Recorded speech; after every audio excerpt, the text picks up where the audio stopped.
We are just 3 days away from the nation's first primary, New Hampshire. Voters there will head to the polls on Tuesday. New Hampshire is considered the first primary since Iowa held its caucus. Now, Hillary Clinton walked away from Iowa with a very narrow win over Bernie Sanders, beating him by just 0.3%. Ted Cruz got a nod from the Republican voters in the Hawkeye state. The candidates are now getting ready for a rematch in New Hampshire. Republican candidates will have a debate tonight as they try to snag some more votes. Joining us to discuss what we could expect for tonight's debate as well as Tuesday's primary, Rick Mullaney from JU's Public Policy Institute. So let's talk about the debates first. We have the Republican debate tonight. What can we expect as obviously they're trying to get those last-minute voters? Well, I think one thing you'll see tonight is that the preseason is over. Exhibition games are over. It's game on. The New Hampshire primary is on Tuesday, and for many on that stage, this is it. Particularly the three governors, Governor Bush, Governor Kasich, Governor Christie. They are fighting for that fourth slot, really, because there's the big three, Trump, Cruz, and Rubio. So keep an eye on the three governors. Right. Very feisty. Second, take a look at, you can expect Marco Rubio to have a lot of incoming from all directions. And by that I mean he can expect it coming from Donald Trump. He can expect it coming from the three governors. The three governors want his spot. They want his spot in what they call the establishment lane. Coming out of Iowa, there was the big three with Trump, Cruz, and Rubio. The three governors a little bit on the outside. Realistically, the Republican campaign has those six. Tonight's debate will be I expect it to be very heated with some very sharp exchanges. We have their photos up right now. Who do you think's the next to kind of go off the list there? There are two on that list that have had their moment. Ben Carson had a great moment in October. He was 9 points up in Iowa. Post the bombings in Paris, his fate has fallen, and he's really not very viable in the future. He had his run.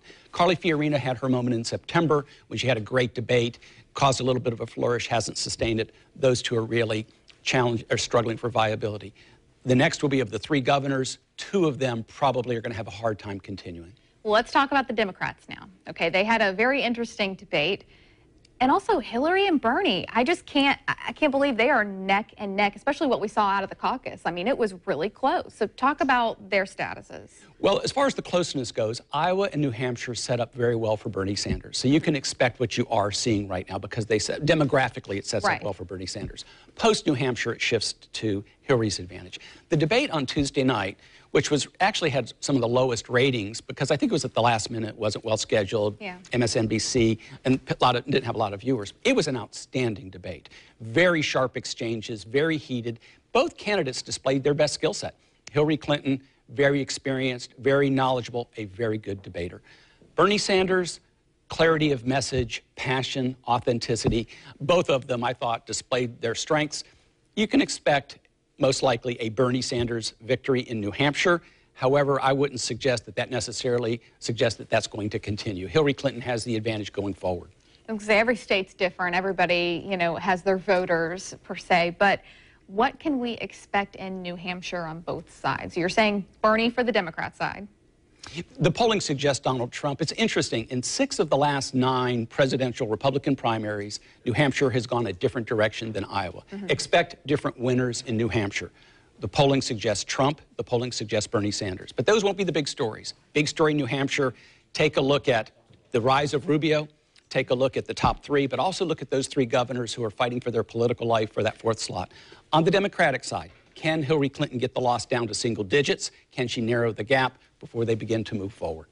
How big of a deal is New Hampshire right now? I mean, being the first primary, I know we still have a lot to go, but the effect on the actual result?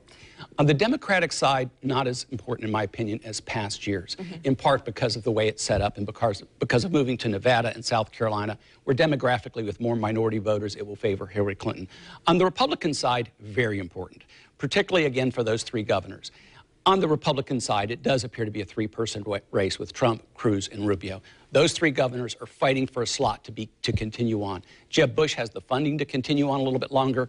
For Chris Christie, the funding is thinning out, and he's put it all on New Hampshire. So New Hampshire is very important on the Republican side. I appreciate the perspective, as always, and cannot wait to see tonight the debate scheduled for 8 p.m. on ABC News. Make sure you follow the latest updates on news4jax.com, and of course watch the 10 o'clock news, and you'll see an update there.